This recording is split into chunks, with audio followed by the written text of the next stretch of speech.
All right. We are live. Hello, everybody. It is Angie Atkinson, and I'm here today with the lovely and talented Dana Morningstar. Dana, welcome back. Thank you. Hello. Hello, my pleasure. So, Dana and I do this stream every week. We alternate weeks on her channel or my channel, so make sure you subscribe to both. Thrive After Abuse for Dana. It's Thrive After Abuse here on YouTube, on Facebook, on all the things, and thriveafterabuse.com. And y'all know where to find me. And I will, on the replay, link out to Dana's channel in the video here and also in the description. I forgot to do that before we started. With all of that being said, hey everybody, Robin, Eagle, Kimmy, AJ, we're going to jump in right away with a couple of things. So we're going to start off with this study that I heard about recently. It came out of Stanford, and they basically, what it comes down to is that they had this group of people, and they told some of them, hey, you're genetically predisposed to be obese, and they told other ones, you have a higher genetic predisposition for being endurance, having endurance and being stronger and all that stuff. And then on the other hand, they told some people your predisposition for the opposite. You're going to be fat. You're going to be whatever. You're not going to exercise as well by genetics. And what the interesting thing is that in that case, they kind of flipped it a little bit, because some people who were told that they were predispositioned for good stuff, they didn't have the genes, but some people did. And then on the other side, some people did have the good genes and they were told they had the bad genes or whatever. The interesting thing is that in both cases, people who were told and who believed, okay, I'm genetically predispositioned to X, Y, or Z, did better when they thought they had better genes, and did worse when they didn't think they had good genes. And this is regardless of the fact of if they actually had good genes or not. So I found that to be very interesting, kind of a mind over matter thing. And as as you start to take in everything, like we're going to talk about in a minute, you get to choose what you vibrate. You get to choose what you believe to be true. And so if you intentionally decide to yourself, hey, I'm predispositioned for greatness, guess what, y'all? It's coming, but you have to believe it. And there's more to it than this. And this is just the tip of the iceberg. Dana, what were your thoughts on this? Yeah, we were talking before the live stream how we are just so in sync this week with topics because Ah, I agree completely. And it's so easy to absorb these limiting beliefs from others, especially if there's some sort of authority figure. yeah. And to be like, well, I guess the doctor told me that I'm predispositioned to just be this way. Or my parent told me that I'm, stupid, fat, or ugly. So I guess I'm just this way. And it's so easy to absorb these messages and to take them on as truth. And the reality is that we create our own reality. And it's it's really the shift of having an internal locus of control and realizing that we have the autonomy and the power and control to dictate our lives and to to make things happen. And if we want to have better things happen or more empowering things happen, we have to think more empowered thoughts. Just like you were saying, like we have to consciously choose this. And one of the things that I was thinking this morning was I've been working on this book, and I was working on a section about boundaries. And some of the reader feedback I had gotten on it from my test readers was I needed to explain boundaries better. And so I was going through it, and I thought, it's so oftentimes we think about boundaries being a form of like assertiveness. So we're Mm. saying yes when we mean yes, we're saying no when we mean no, we're letting other people know like, hey, that's not okay with me.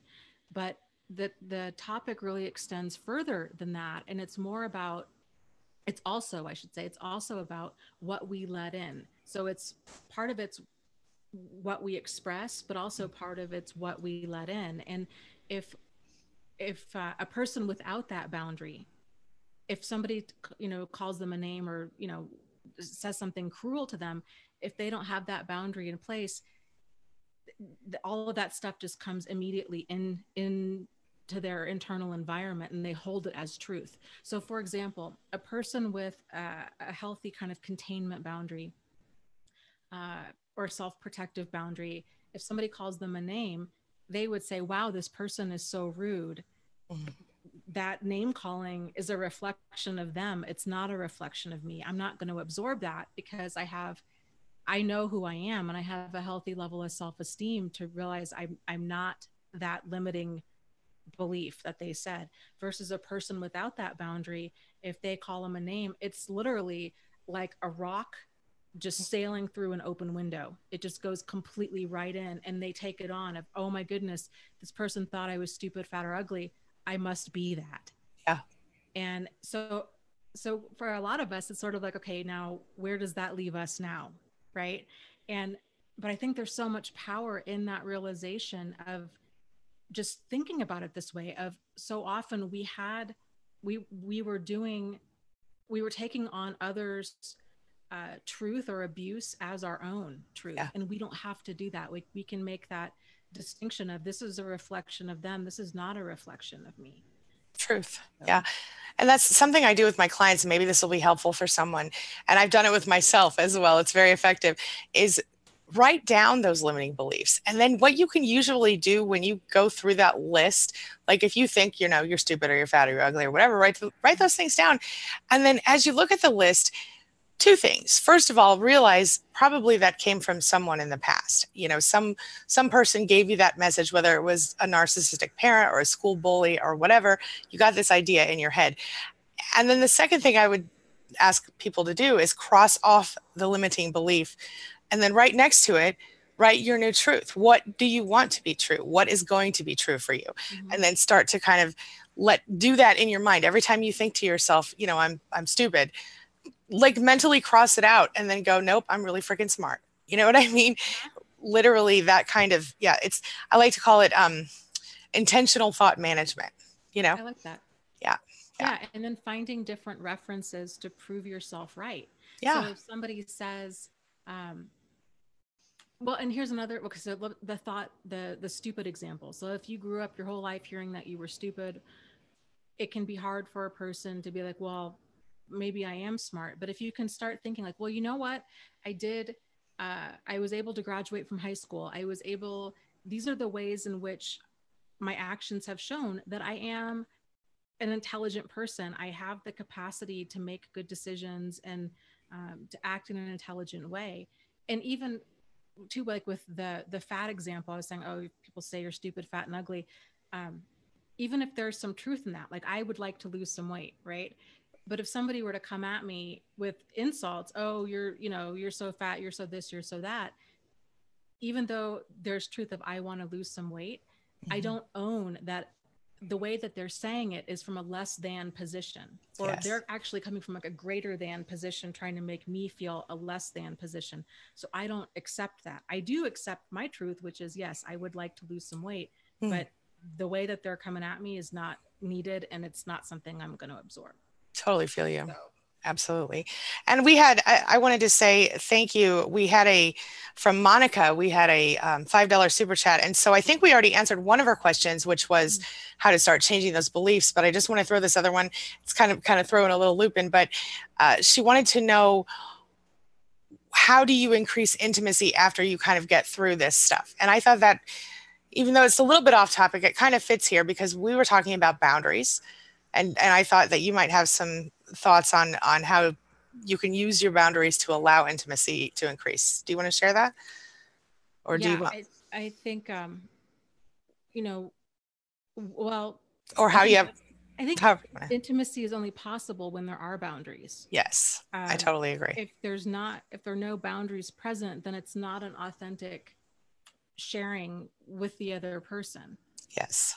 Because we're either walking on eggshells or the other person's just not sharing their authentic self. So I think the more we practice really walking in our truth, and this truly is a practice. I still struggle with it, of truly saying yes when I mean yes, no when I mean no, and being as assertive and direct as possible about what works for me, what doesn't work for me.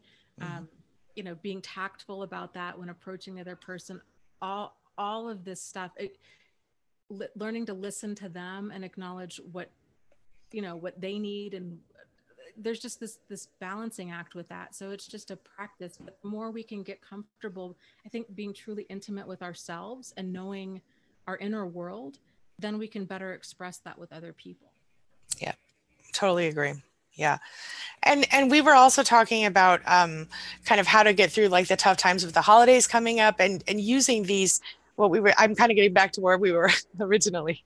Um, we talked about, you know, using the ability to overcome those limiting beliefs and to create our own sort of perceptions. How can we use this to get through the holidays? And I just want to touch on it really quickly and say that it certainly when you're by yourself on the holidays or when you are, you know, not with the people that you're used to spending the holidays with, it's going to feel a little weird to you. But what I have found, because my holidays have changed because of going no contact, and Mm-hmm. what I have found is that you create new traditions, whether it's just yourself or it's you and your kids or you and your spouse or your friend or your cat.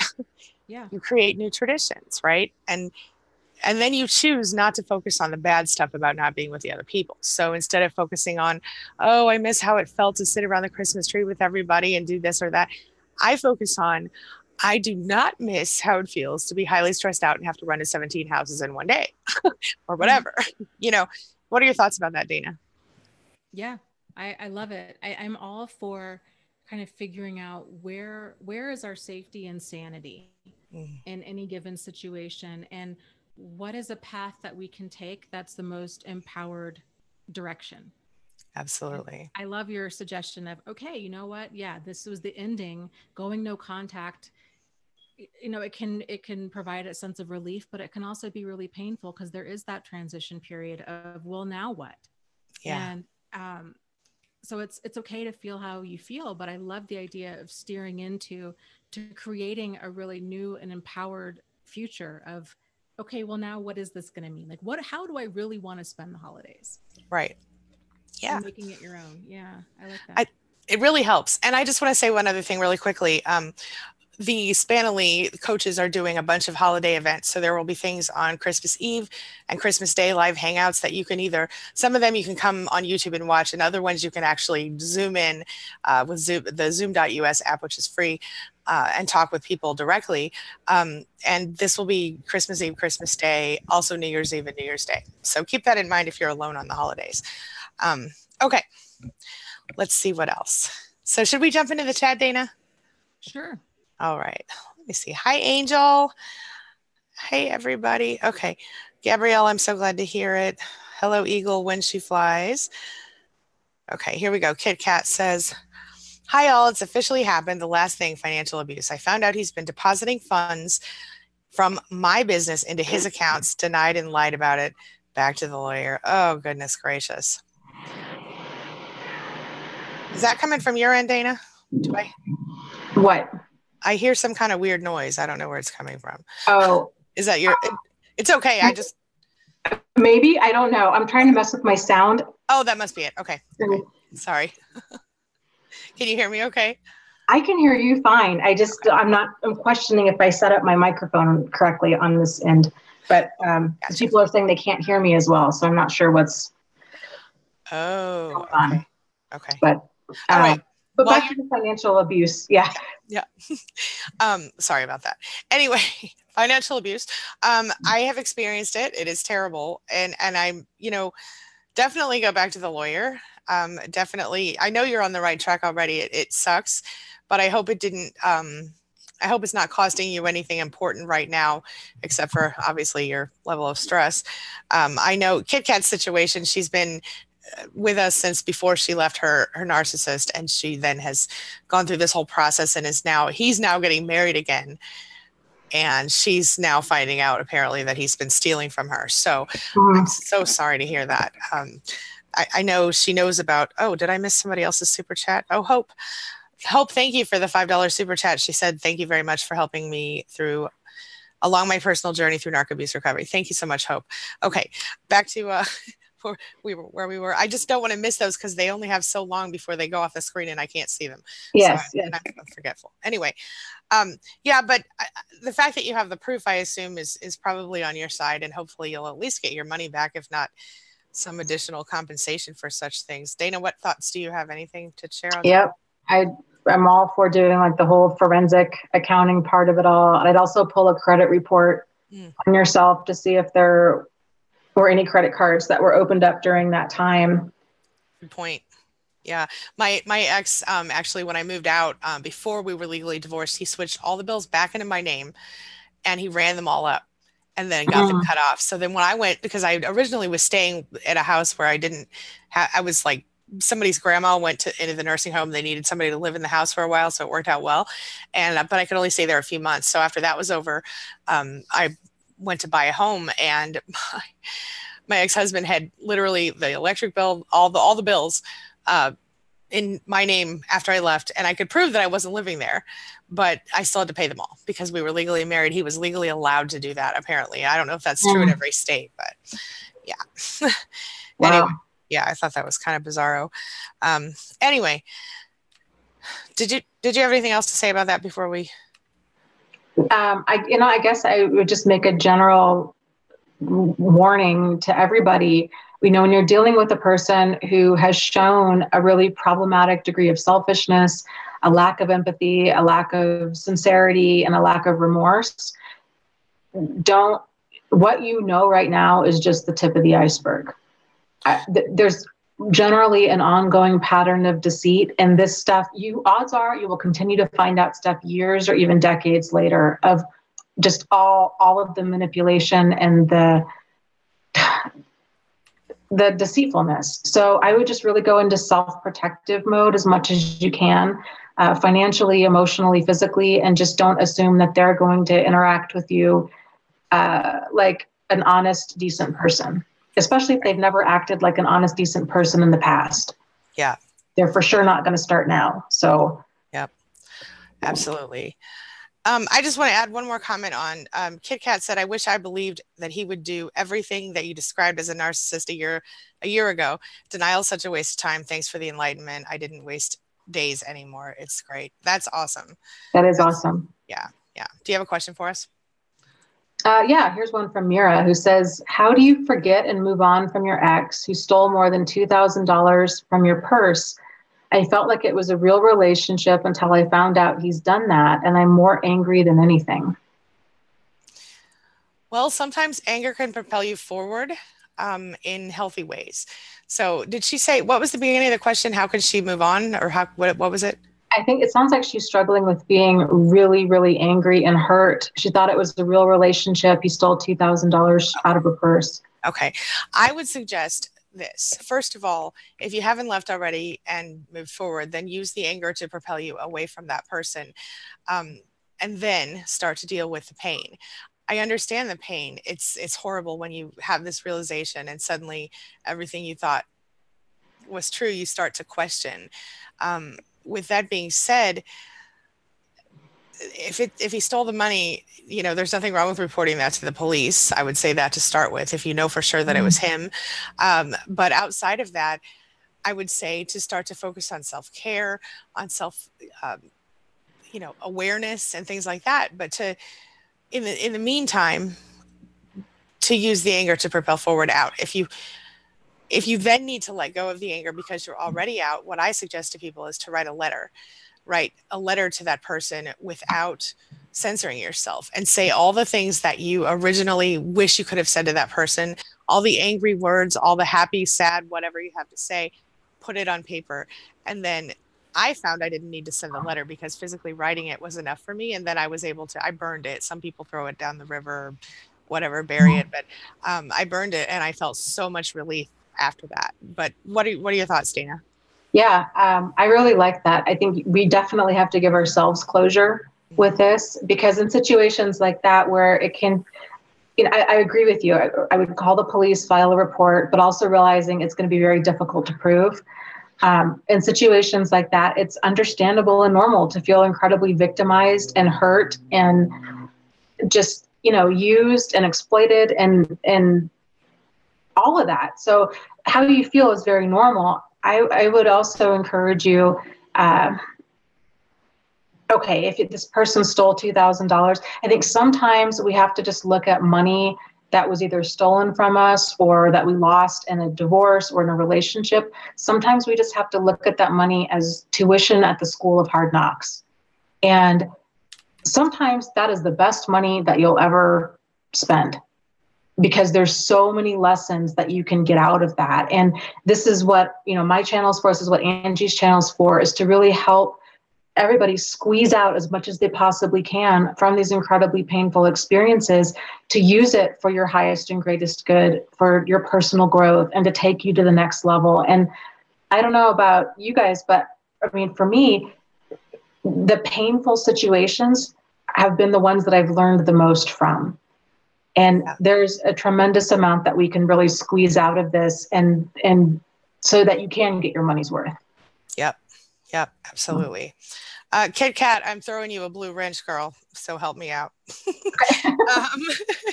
Anyway, yeah, I'm totally with you on that. I want to just really quickly touch base on this. Somebody says, I was told that you were going to upload a video of an interview between Coach Eli and someone called Riff Mangos. Magos. I don't know who that is, and I don't know of anything about that, but maybe I don't either. Different channel. Okay. And then Kit Kat adds, empowerment seems like it grows as the time goes on over here.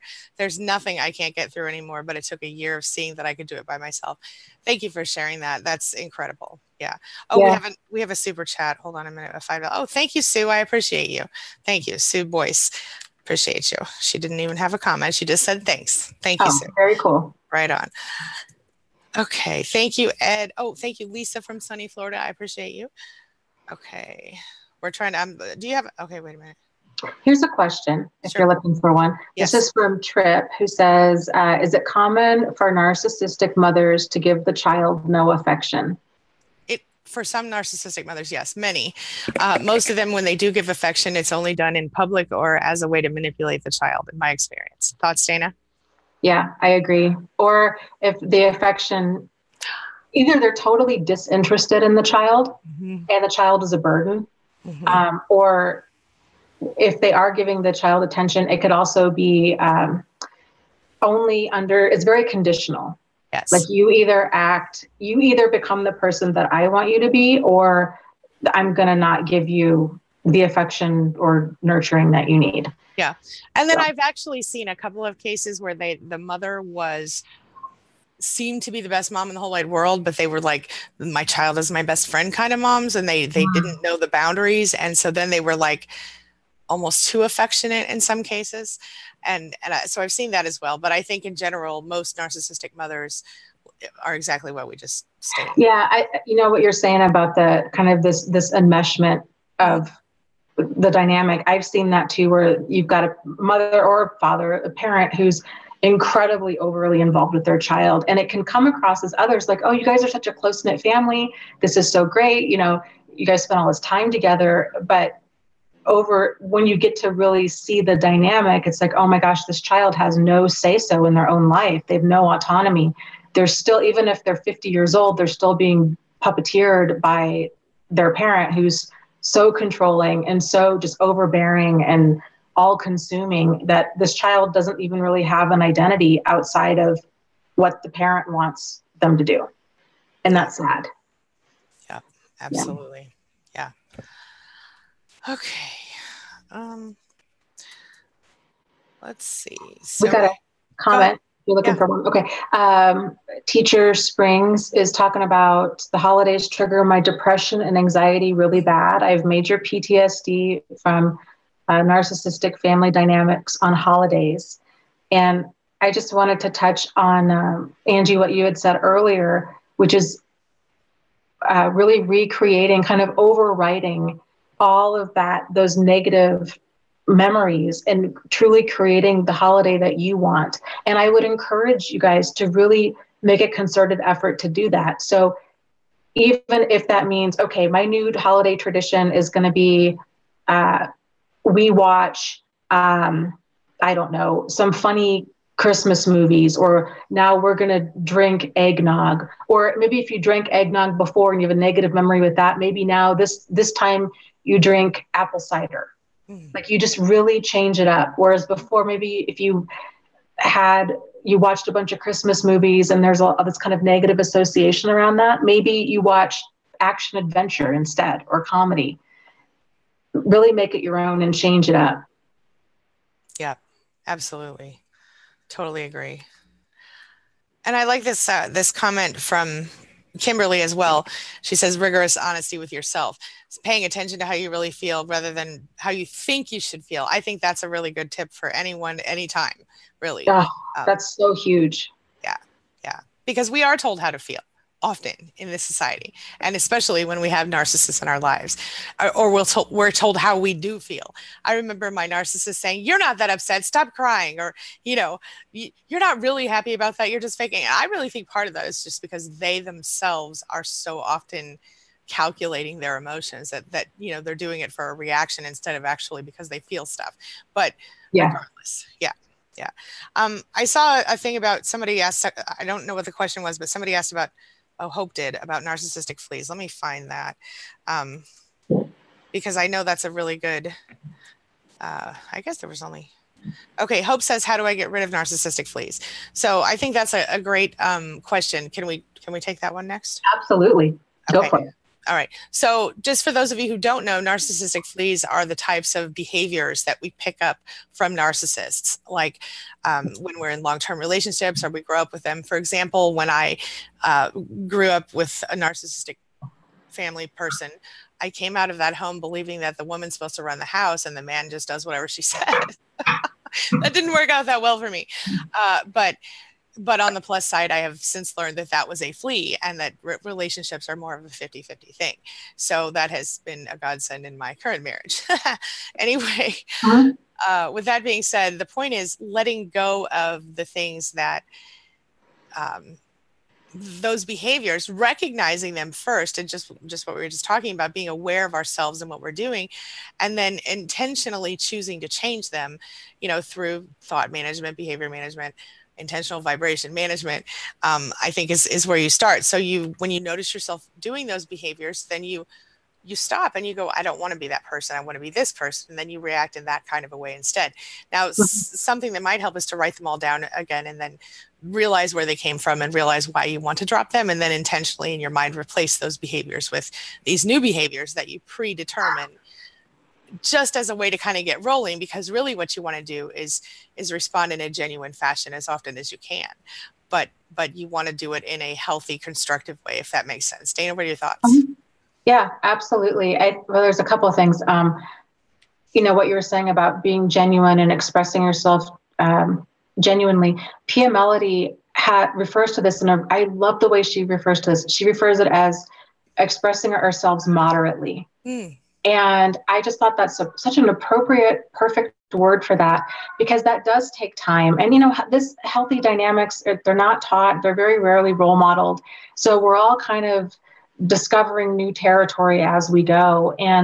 But I like the idea of learning to really express ourselves moderately. So, and part of that, when we are taking time to be kind of self-reflective, and we're taking that, kind of honest and what is the AA and anonymous programs refer to it, like an honest and searching moral inventory of ourselves. That can be a very difficult thing to do. And it's ongoing. And that can, and there's a wide mix of emotions that continue to happen as we continue to realize things about ourselves, with oftentimes shock and horror of, oh my goodness, I can't believe I was acting this way. Like, what was I, like, that is so not okay. Or, from here on out, I'm going to do different. And, it's just, it's all part of personal growth. But when we know different, we can start to do different. That's right. And you can't be mad at yourself for not knowing different before you knew different. Don't forget. It's important. Yeah, it really is. Yeah. This is a great question from, it's more of a statement, but it kind of goes here. Okay.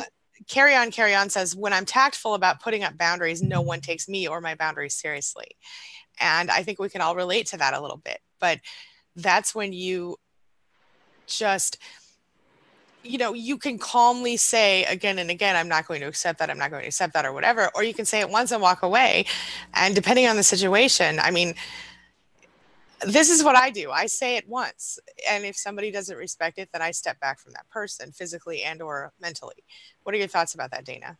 Yeah, I think for a boundary to fully be complete, there has to be some sort of corrective action that you're willing to implement. It's sort of like when you're with a child, and you're telling them, hey, if you do X, Y, and Z, you're not going to have phone privileges for the rest of the night. Right. And if they keep doing it, you don't keep telling them that. Hey, I told you to knock it off. You're not going to have the phone. Hey, I told you. They're not taking you seriously because there's no consequence. So they do it again. You take the phone away. You can have it back 8 a.m. tomorrow, but we're done. I told you. And you just kept doing it. So it's the same thing with adults. When you're setting a boundary, if we're standing there arguing our boundary or continually reinforcing it, then we're not really setting a boundary. Yep. So it's important to kind of think about, if you say, let's say, for example, your boss says, hey, I really need you to work weekends. And that doesn't work for you. You've got a home life and things going on. And if you were to say, hey, you know what? I can't. I've got all of this stuff going on at home. I'm sorry, that's just not going to work for me. And then you hold your ground. Or if it's with a friend who is, calling you at all hours of the day and night, and you're not okay with that. You're like, you know what? I need my sleep. I've got to work in the morning. To then say, hey, you know what? I really don't do phone calls after 9 o'clock. From 9 to 10, that's my wind down time or whatever. And then you make a concerted effort to not answer the phone after 9 o'clock. Yeah. Or you just turn off the volume, but you've got to hold the line, because if you don't, then it's just empty words. Absolutely. Yeah, absolutely. And then another boundaries question. Robin wants to know, in setting boundaries, what's the difference between a flaw and a red flag? If it's a subjective difference, she says, then I will feel unsure about the boundary that I place. And I don't think that's relevant. I think if you have a boundary, I guess my question is, how is it relevant? Because a flaw and a red flag, everybody has flaws. And what we mean by a red flag is something to be concerned about. Okay. So a flaw might be, that somebody leaves their clothes on the floor next to the bed every night before they go to sleep, instead of putting them in the laundry basket or whatever. And then a red flag might be that they scream at you when they wake up and see you didn't pick it up, off the top of my head. What are your thoughts about that? Anything to add? Yeah, I think, if it's a big deal, if it's an issue for you, then it's an issue. There's no such thing as a petty issue. If it's a concern for you, it's worth bringing up. So, red flag stuff. If we're using the term red flag as being synonymous with deal breakers, then that's a kind of a different thing. So then I would get really clear with yourself on what are deal breakers.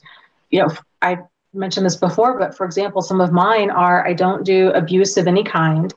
And generally the abuse that you'll see up front with problematic people is verbal and emotional abuse. Yeah. So if that stuff starts, if they start yelling, if they start using your past against you, if they start belittling, name calling, becoming aggressive or intimidating, I'm done.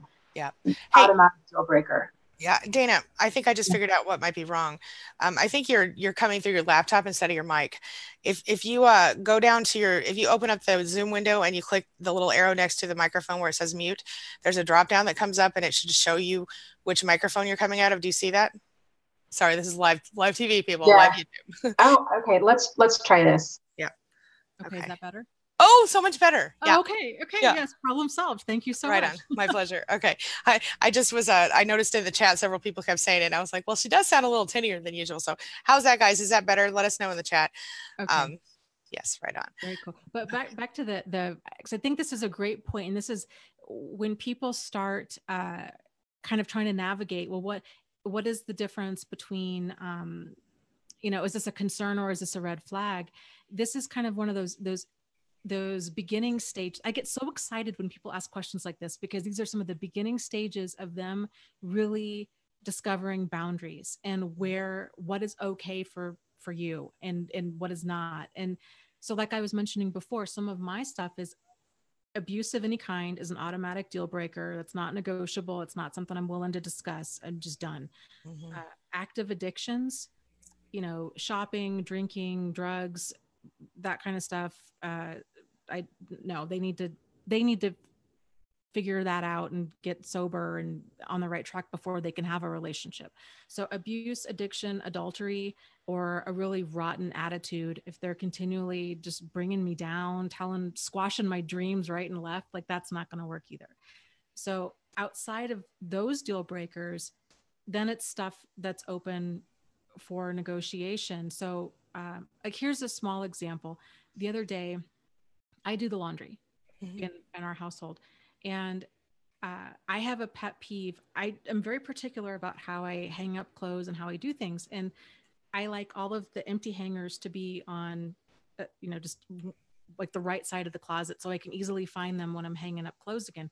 Totally not a big deal. I realize that it's me. Like that's something I'm particular with, right? Right.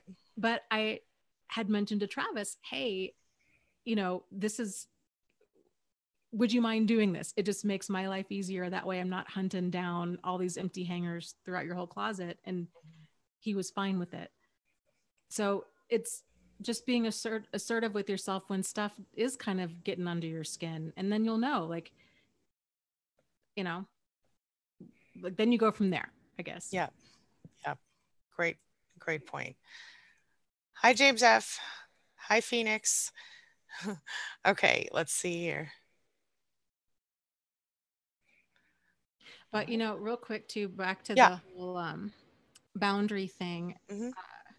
Something else that I see time and time again, and I've experienced this too, so I do get it, is where when a person's starting to really kind of get in tune with their boundaries and get in tune with when they're being mistreated, this is such a big thing. So like I was saying before, the verbal abuse and the emotional abuse, this is the kind of stuff that tends to surface early on. It's the snarky comments, it's the silent treatment, it's the bouts of rage, it's inappropriate comments.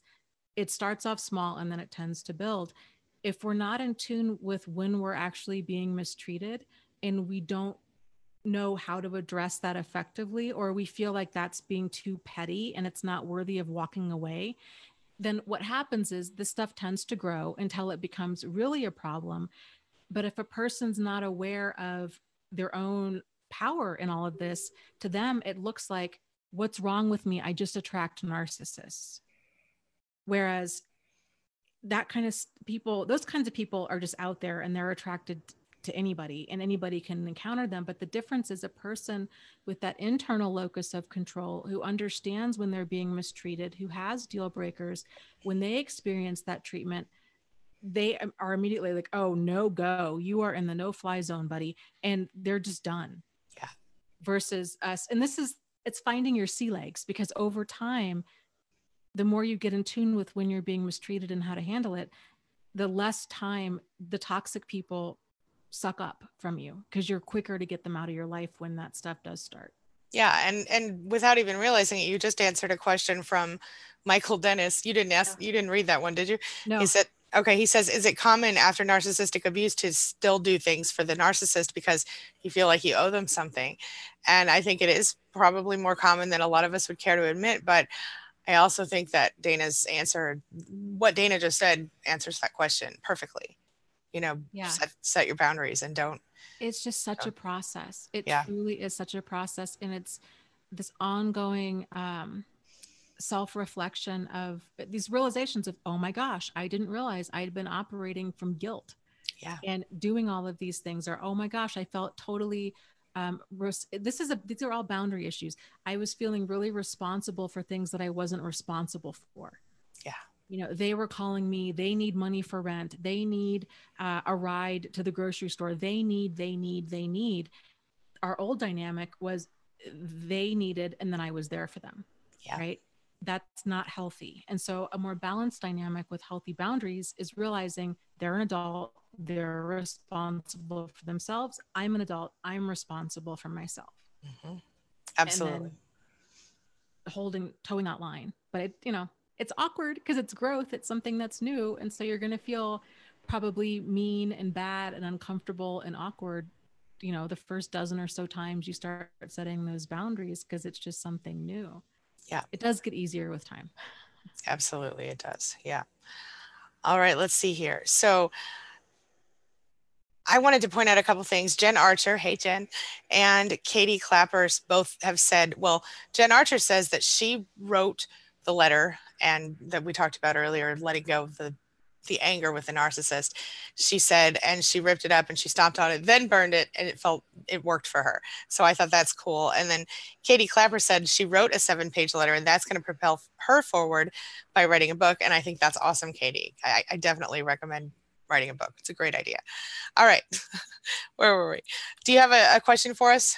I do. Here's one Okay. from Robin. I think this is great. And again, this is some of the early stage things where we're starting to kind of question, is it me? Is it them? You know, where, what is my responsibility in all this? And what do I have control over? Yeah. And hold on, the chat just started scrolling.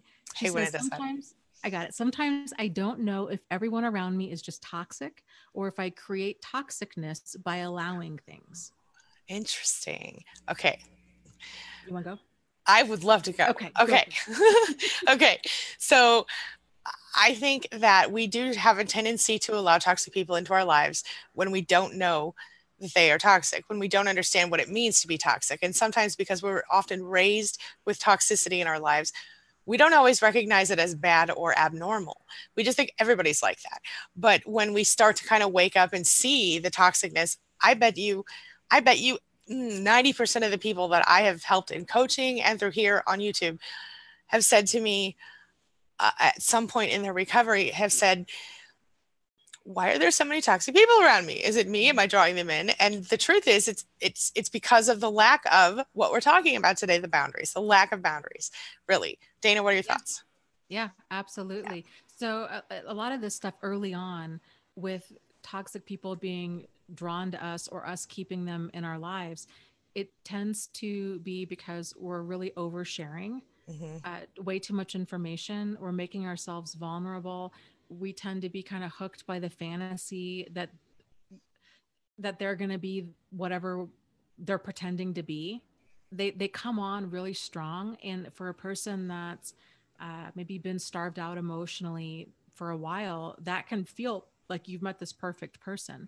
But a person who is not starved out and who has healthy boundaries, they don't view that stuff the same way. So, for example, let's say you're dating, okay? And you get a message from somebody who's like, "Oh, hey, doll, I think you're so hot. Uh, I would love to meet up with you. What are you doing tonight? Kissy faces, right?" Yeah. To a person that has healthy boundaries, they would be repulsed by that. Right. And be like, this person's obviously either really immature or they're just looking for sex. And that's no, like, this is not, if I'm looking for a relationship, I'm not going to find it here. Right. But a person who's starved out and or who's not, this goes back to like, if you're not aware of when your boundaries are violated, or if you're not aware that there's a disconnect between what the fantasy is, like what we're hoping a situation will be and what a situation actually is, then we're continually setting ourselves up to fail and we're not even realizing it. Truth. So a person that's been starved out emotionally, they might get a text like that and they're like, "Oh, this person's hot." They keep texting. Well, and maybe they even do stuff like, "Well, I don't know." They try to make it work is what I'm getting at. Well, how about we go out for dinner? I'll meet you at dinner. And then in their mind, they're like, "Well, I was really assertive. I didn't meet them at their house like they wanted me to, but I met them at a restaurant instead." And they're thinking that that's good boundaries.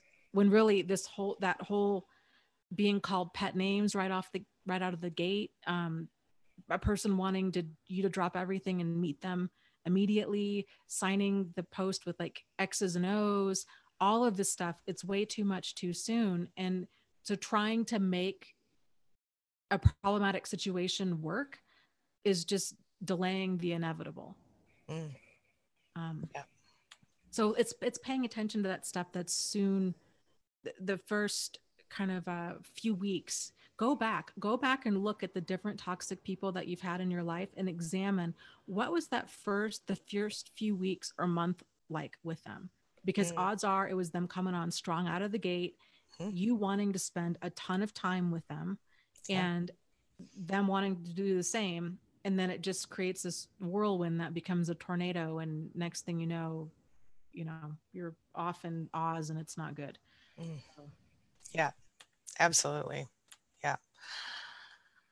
Okay, let's see here. So there are so many good. Okay.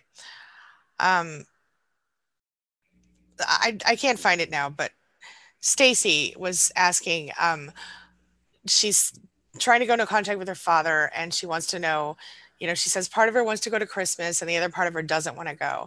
And I can kind of relate to this because I don't, like I said, I don't do those family Christmases anymore. And I'll say this, there is a part of me that misses part of that experience. But this other bigger part of me doesn't want to have to regret going every year. And now I focus, like I said, on what is good about not going, like not feeling stressed out and getting to be in my pajamas all day if I want, and having a nice meal with my kids and enjoying the day and just not overdoing it the whole time. So Stacy, I would ask you, what is it that you want, what makes you want to go, and what can you get out of not going, and can you make new traditions for yourself? I know you have a new girlfriend. Can you two make new traditions together, or what, kind of try to think of it from that perspective. If you regretted going last year, then you're going to regret going this year, and I know you also have a brother, and so I think there is still maybe a possibility of maybe you could just go see him around the holiday instead of on the holiday. Just a thought. Dana, what are your thoughts? Yeah, I agree. This is where getting in tune with yourself can actually start to get kind of fun. Because if you're around, this is going to almost sound like masochistic, but like if you're around these situations that are going to trigger you, it can provide a lot of insight. So if you can stay grounded enough to where you're not getting triggered and reactive, Mm-hmm. but you can watch these emotions surface within you, these are all really great indicators of, okay, what I'm doing is not working for me. So if going over to their house or them coming over to your house or whatever it is too much, then maybe you guys just have lunch and maybe you meet them at a restaurant or you meet them at their house. That way you can leave versus trying to get them out the door. So it's just shifting the dynamic around to figure out, okay, how can I make this enjoyable? Because this should be enjoyable. And Yes. if it's not, then things continue to need to change. And so many times with holidays, they act out of this feeling of obligation and guilt of, oh, well, um, my parent who I don't get along with at all really wants to see me. So I guess I'll go over there for 10 days over the holidays or a week. And, I can't afford it. And I'm going to bring all the kids and it's just going to be really expensive, really, just exhausting and draining. And then we're there and then we all fight. And it's just, why? There's no Right. point. Like there's no bonding that's going on during all that. So you might as well figure out what will be enjoyable and then just reverse engineer it and then make it happen. Absolutely. And Trip, thank you for the $5 super chat. Trip was the one that was asking if narcissistic mothers were commonly didn't give affection. I'm sorry. Um, I'm trying to stay on top of all the things. Anyway, okay, Oh, here's one. So kind of feeding on that. great. Stacy says, being alone with my dad is what I don't like. I'm worried he will take me to the side. So, okay, so let's say you're going into this is not your first rodeo, right? Like this is how this dance tends to go. So if Mhm. you know that you're walking into this dynamic with family, especially, to not let I think it's important that we get out of hoping or coping mindset. Yeah, I hope that they're going to somehow act different than they ever have in the past, because that's just um, it's deferred disappointment is what Hmm. that is. So getting out of hoping and getting out of coping, well, okay, then they're going to act problematic and then I'm just going to try to cope with it. Yeah, So there's other ways of handling it. Like we can be assertive, we can anticipate is a big one. So if okay, I have this, I'm concerned my father's going to pull me aside and he wants to he's going to talk a bunch of trash about my mom, or he's going to, say whatever, or just put me in an awkward position, then plan for that. yeah, Okay. What if he does do that? Then what? Um, what are you going to say? Because when those situations come up, if we haven't anticipated them, it can really knock us off balance to where we just go with the flow and we smile and nod. And then after the fact, we just feel really gross as in upset and angry as to how this happened again. Yep, absolutely. Yep. And on that same token, or a similar token, actually, same topic. Nails says, I sometimes struggle not on setting boundaries, but on what the consequence should be. And what he means, I can't know if Nails, I think Nails is what Nails means is Mhm. um, that, you know, how do you, like, not that you would punish a person, but what do you do if they break that boundary? What if they cross that boundary? How do you deal with it? And I think for me, it's about, again, making my space, putting space between me and that person so they don't have the opportunity to step over the boundary again, proverbially speaking. But it's not just like physical space. It's not allowing them, into what I consider my inner circle, sort of. Consequences, I mean, really, what are the consequences? You continue to let them do that to you or you don't. And I think the way to ensure that they don't is to remove yourself from their influence as quickly as possible. What are your thoughts, Dana? Yeah. And getting like Angie was saying, physical distance, mental distance, and I would say emotional distance. So Yes. if a person has shown you that they are emotionally unsafe, you tell them things in confidence, they're gossiping to other people, you tell them about your past, things that are really very sensitive to you, they use them against you. They're creating you just get the vibe that they can't be trusted, Mm. in general. Then this is a time you start stepping back emotionally and you stop opening up to them about these deep things about yourself because they've shown that they can't be trusted with that. And so that's part of it. That this distance wise, sometimes it's staying busy. Sometimes it's just refusing plans that they want to make with you. If you absolutely are roped into something, it's saying that you need to leave early. Um, it's potentially going no contact. Mm-hmm. There's kind of thinking about, okay, how, like, what do I need to do in order to keep my safety and sanity intact? Sometimes that might mean moving. It might mean quitting a job. I mean, it can be extreme, and um, and that's okay too. So, Yeah. you got to do what you got to do, and you got to realize that if you've got a person like this in your life that's so pathological and they're so manipulative, and being assertive with them doesn't stop things. If additional communication doesn't add any clarity, it only adds further confusion. Mm-hmm. It would be wise to really go into like self-protective mode um and to stop trying to add more communication to it, because that's not the issue. Yeah, So I agree. And Wonder Girl adds kind of a layer onto this for us. She says, when you share a child, there aren't many or any consequences that you can implement when setting a boundary. That's the problem. I have to keep contact with them. I agree, except that what you don't have to do, if you're sharing a child, you do have to keep in contact legally until that child's 18 or whatever your papers say. mhm. But you don't have to be in relationship with that person. You can look at it like a business thing. Yeah. So you are doing the business of raising that child. You can use a court approved app to communicate and insist on it, and or only communicate in text and or short pre-planned statements upon pickup and drop off times. You know what I mean? And just refuse to engage further. Only Yes. engage about your child. It's hard sometimes, but if you stick to it, they'll get bored and move on and try something else with someone else instead, as far as the manipulation goes. Thoughts, Dana? Yeah. And and prepare yourself, because other people generally have, if they haven't gone through something like this, if they haven't been on the receiving end of an abusive ex, a verbally abusive or emotionally abusive ex, you'll probably get a lot of this well-intended bad advice of, oh, it's really important that the parents work together for the children's best interest, and that, be friends with your ex and be pleasant and all of this stuff. But they're missing the context of this person is, it's, we don't need to be somebody's verbal or emotional or physical punching bag. Mm-hmm. And it's it's okay to disagree with a lot of the advice that's around that about, oh, well, you should just be accommodating for the child's benefit. you know, if a person's really nasty to you, I would definitely keep documenting it in text and or email, keep a paper trail, but then only keep the conversation about the child, and really make it a point to not get derailed into talking about your personal life or defending yourself or trying to argue anything. You're just very keeping it very transactional.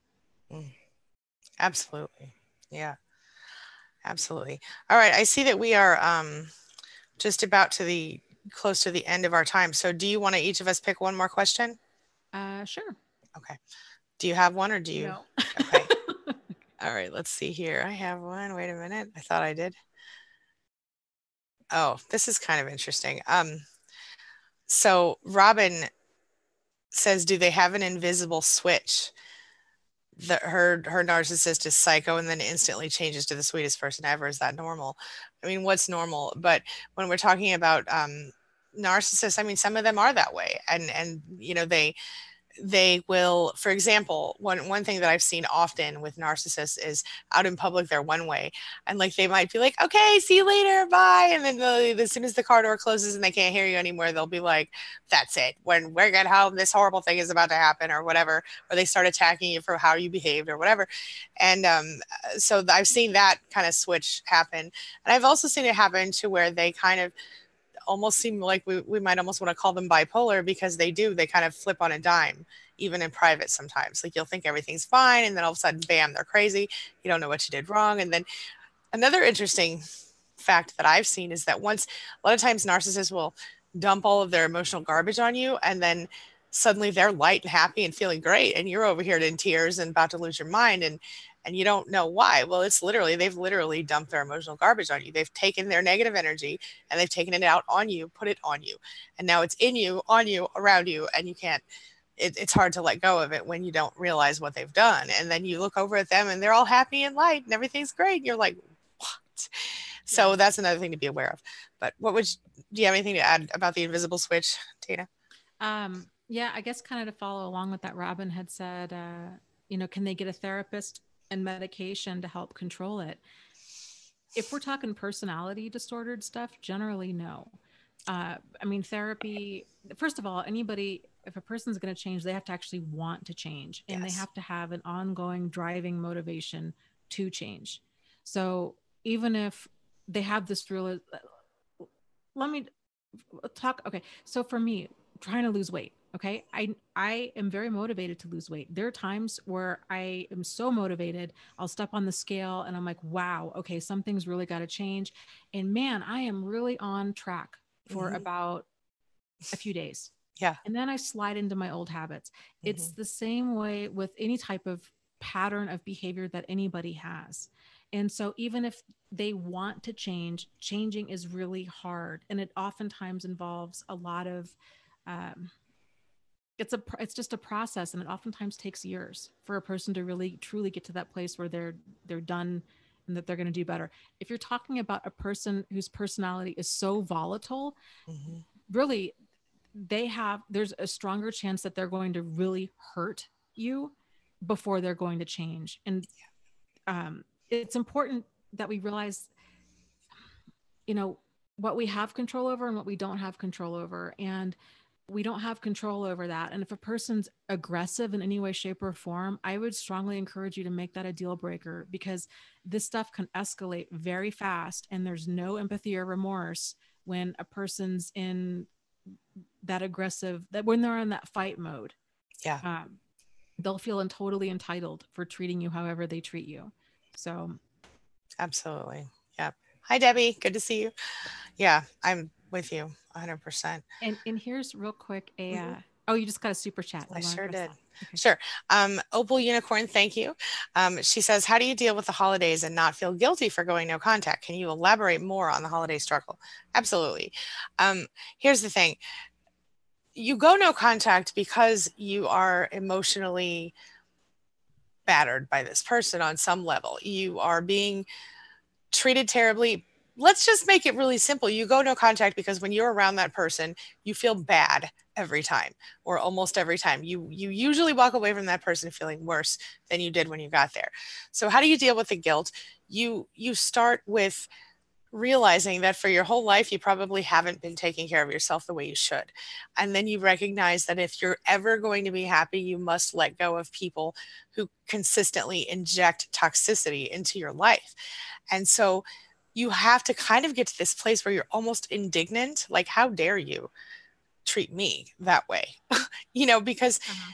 it's beyond what is healthy or normal. And so I think what I have done when we're talking about the holiday struggle, I have, like I said, I literally sat down, I figured out new traditions, new ways to do things, and I focus again on what I love about not having to go to the holidays instead of what I miss. And anything I do miss, if I can incorporate it into my new holiday celebrations, then I do that. But the guilt factor, as with anything, you must remind yourself why you're doing it. You must not forget. And especially, oh, it's so easy during the holidays to slip into, ah, but it's my mom, it's my dad, it's my whatever. But you must recognize that we didn't get the luck of some people. We didn't have as normal or healthy of a situation as we could have. So if you are no contact, you are no contact for a reason. And letting a holiday thing happen just because it's a holiday thing is not going to make it better. However, one more thing I'll add, and that is that with the in some cases, you might be able to go to a big holiday gathering and still not talk to that person outside of the holiday gathering. So if that's something you can do, great. It's not something I could do. It became too much of an issue for me. I tried that. It didn't work that well for me, and it is what it is. So, Dana, what thoughts do you have on that? Anything? Yeah, no, I think you nailed it. Right on. All right. And thank you again, Opal, for that. I hope that's a little bit helpful. And I would also suggest to you that you check out my video. I have a video on feeling guilty for no contact. So check that out. You can just type in Angie Atkinson, guilty for no contact, or something like that in the search. Or I'll try to put it in the pinned comment when this goes live, or, when it publishes officially.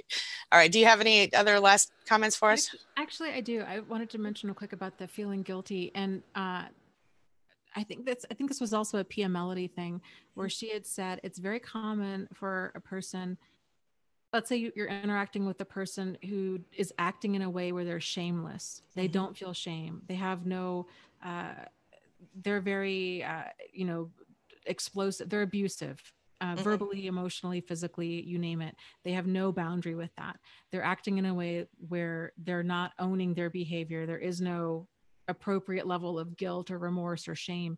The result of that is those of us that do have an understanding of appropriate behavior and boundaries, then we tend to we carry that. We carry their shame for them because it's sort of like it's somebody's got to, because it's just there and they're not owning it. It's sort of like when you're online and you watch a really cringy video and the person doesn't realize that it's cringy. Yeah. And then we feel cringy and embarrassed for them.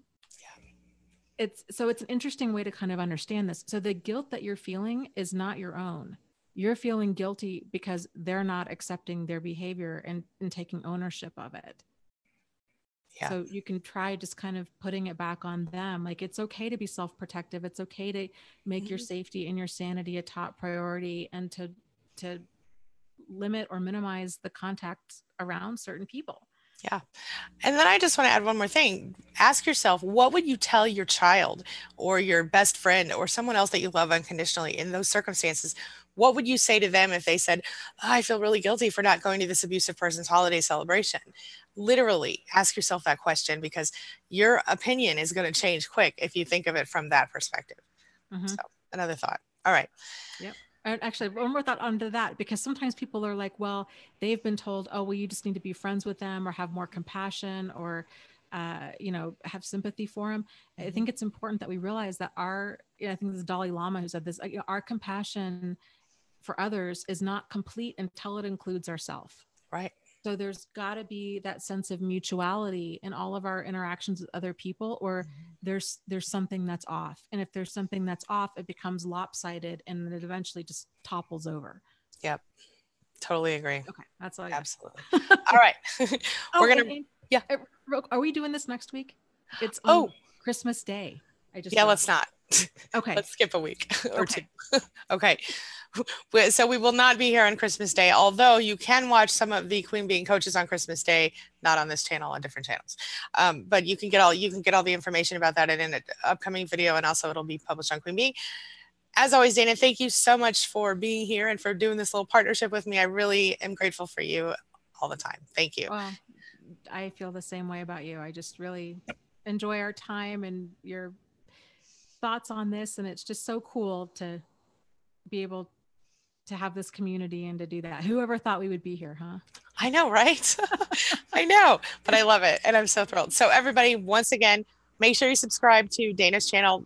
When I do the replay on this, you will see right now, you will start to see the little subscription buttons, but make sure you subscribe to Dana's channel, Thrive After Abuse. We will be there, not next week, but probably either the week after or 2 weeks out, depending on when that next one falls on. And thriveafterabuse.com, Thrive After Abuse on Facebook support group and page, right? Yep. All right. We'll see you guys next week. Dana, thank you so much. Happy holidays, everybody. Happy holidays. Bye. Bye-bye.